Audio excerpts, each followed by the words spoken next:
আসসালামু আলাইকুম দর্শক, অনেক বিতর্কের পরে আমরা উপদেষ্টা পরিষদ থেকে দুই ছাত্র প্রতিনিধিকে পদত্যাগ করতে দেখলাম। কিন্তু আসলেই তারা কোন শর্তে পদত্যাগ করেছেন আপনাদের নজরে এসেছে কিনা আমি জানি না। প্রথমেই জানানো হলো যে খুব গুরুত্বপূর্ণভাবে একটা সংবাদ সম্মেলন ডাকা হয়েছে। আসিফ মাহমুদ সজীব ভুঁইয়া সংবাদ সম্মেলন ডেকেছেন। সাংবাদিকরা মনে করলেন যে তিনি পদত্যাগের ঘোষণা দিবেন, কিন্তু সংবাদ সম্মেলন শুরু হওয়ার পরে জানা গেল যে না, তিনি পদত্যাগের ঘোষণা তখনই দিচ্ছেন না, তিনি ফিরিস্তিগুলো জানান দিবেন যে তিনি এই 1-1.5 বছরে বা 15-16 মাসে কী করেছেন, তার মন্ত্রণালয়ে কী কী উন্নয়ন সাধন করেছেন ইত্যাদি ইত্যাদি। পদত্যাগের বিষয়ে তিনি কি বললেন যে অনুমতি নেই, মানে তিনি ওই সময়ই যে ঘোষণা দেবেন সে বিষয়ে সরকারের ঊর্ধ্বতন কর্তৃপক্ষের অনুমতি নেই। এখানে অনুমতি থাকা না থাকার কী আছে? তিনি নর্মালি বলতে পারতেন হ্যাঁ আমি পদত্যাগের ঘোষণা দিতে যাচ্ছি বা এটি খুব শীঘ্রই জানতে পারে, অথবা পদত্যাগ করছে এটি স্পষ্ট জানিয়ে দিলে হতো, তা তিনি করলেন না। আচ্ছা, পরবর্তীতে প্রধান উপদেষ্টার দপ্তর থেকে জানানো হলো যে তিনি পদত্যাগ করেছেন। একই সঙ্গে তথ্য বিষয়ক উপদেষ্টা মাহফুজ আলম, দুজন পদত্যাগ করেছেন। কিন্তু পদত্যাগের শর্ত হিসেবে কি বলা আছে? তফসিল ঘোষণার সঙ্গে সঙ্গে এই পদত্যাগপত্র কার্যকর হবে। অর্থাৎ কি, তফসিল ঘোষণা না হলে তাদের পদত্যাগপত্র কার্যকর হবে না? মানে আমার না মাথায় এটি ঢুকছে না, মানে এর মধ্যে কি গৃহ রহস্য থাকতে পারে। যেহেতু বৃহস্পতিবার তফসিল ঘোষণার কথা রয়েছে বা হবে আমরা জানি, তার একদিন আগে তাদের পদত্যাগের কথা বলা হচ্ছে। তো পদত্যাগ যদি করেই থাকে, এই একদিনে কি আসে যায়? কেন এর সাথে শর্ত জুড়ে দিতে হবে? আমরা জানি না যে আসলে কোথায় কী হচ্ছে। অথবা স্পেসিফিক্যালি বললে হতো যে 12ই ডিসেম্বর তারা অফিস করে পদত্যাগ করে সসম্মানে বিদায় নেবেন। তাও তো না, তফসিলের সঙ্গে শর্ত জুড়ে দেওয়া হলো। এবং একই সঙ্গে আসিফ মাহমুদ সজীব কি সুন্দরভাবে বললেন, মানে সব আইন কানুন তাদের হাতে। যখন বলা হলো যে নির্বাচন করছেন কিনা বা পদত্যাগের বিষয়টা কি, তিনি উত্তরে কি বলেন, যদিও আইনগত কোনো বাধ্যবাধকতা এক্ষেত্রে নেই। অর্থাৎ তিনি বলতে চাচ্ছেন যে উপদেষ্টা পদের থেকেও নির্বাচন নাকি করা যায়। কি ভয়ঙ্কর কথা! যেখানে মন্ত্রী পরিষদে যারা থাকেন বা সংসদস্য অবস্থায়, তারা নির্বাচনী প্রচারণা চালাতে পারেন না অন্যের ক্ষেত্রে, নিজের ক্ষেত্রে তো দূরের কথা, মানে নিজের প্রার্থী হলে তাদেরকে ওই পদগুলো থেকে সরে আসতে হয়। সেখানে তিনি মনে হচ্ছে যে দয়াবশত পদত্যাগ করছেন। সম্পদের হিসাব জমা দিয়েছেন, কার কাছে জমা দিয়েছেন? প্রধান উপদেষ্টার কাছে। কী জমা দিয়েছেন সেটা আদৌ মানুষ জানতে পারবে? পাবলিক করা হবে কখনো? এর আগে তো আমরা জানি নাহিদ ইসলামও যখন পদত্যাগ করলেন তার দপ্তর থেকে, তিনি নাকি বিশাল সততার সঙ্গে একটি পদত্যাগ মানে সম্পদের হিসাব জমা দিয়েছেন। কোথায় সে হিসাব?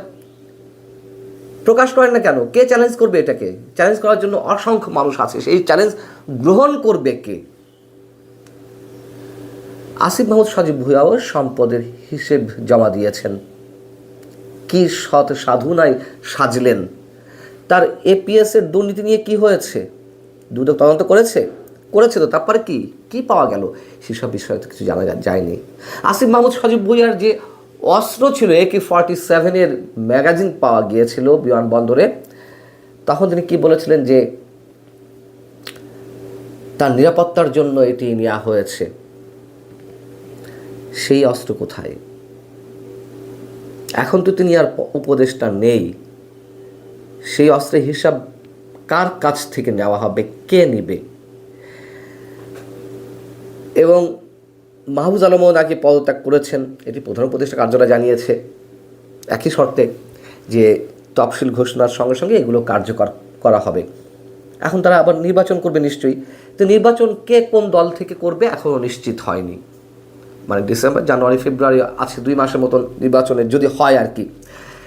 এখন বিষয় হচ্ছে যে আসিফ মাহমুদ সজীব ভুঁইয়ার সঙ্গে এনসিপির যোগাযোগ আছে, দূরত্বও আছে। তারা তো বলতে গেলে এনসিপির হয়েই গিয়েছিল, যদিও তখন এনসিপি গঠন হয়নি। তারপরেও তো আমরা জানি যে এনসিপির সাথে কী যোগাযোগ ছিল।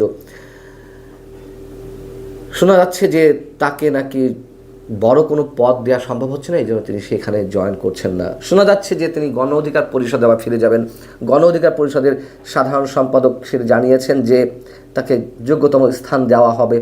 আবার অনেকে ট্রল করছেন যে রাশেদ খানকে বিদায় দিয়ে বোধহয় ওই পদে সাধারণ সম্পাদক পদে আসিফ মাহমুদ সজীব ভুঁইয়াকে নেওয়া হবে। আবার বিএনপির সাথেও আলোচনা চলছিল, শোনা যাচ্ছিল যে ঢাকার 10 নম্বর আসন থেকে তিনি বিএনপির হয়ে নির্বাচন করবেন, এই জন্য তিনি ওই এলাকার ভোটারও হয়েছেন। মানে এলাহি কাণ্ড কারখানা সব।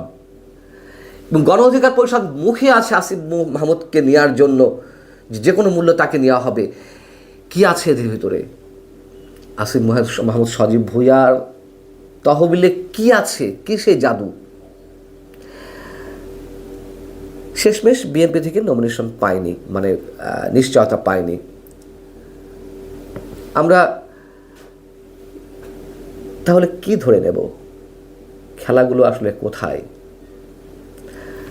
এই যে গণ অধিকার পরিষদ কিংবা বিএনপিতে যাওয়া আসিফ মাহমুদ কিংবা মাহবুজ আলম কোত্থেকে নির্বাচন করবে এটাও নিশ্চিত হয়নি।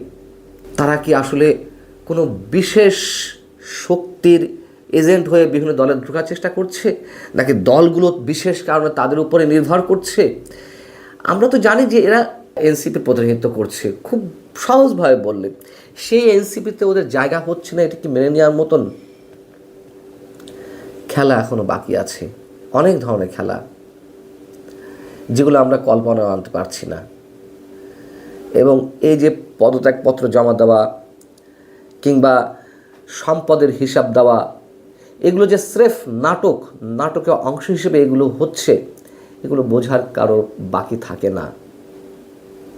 এবং তফসিল ঘোষণা হচ্ছে, আমি নিজেও এখনো পর্যন্ত সন্দেহের মধ্যে আছি যে নির্বাচন আদৌ হবে কিনা। তফসিল ঘোষণা মানেই তো আর নির্বাচন নয়।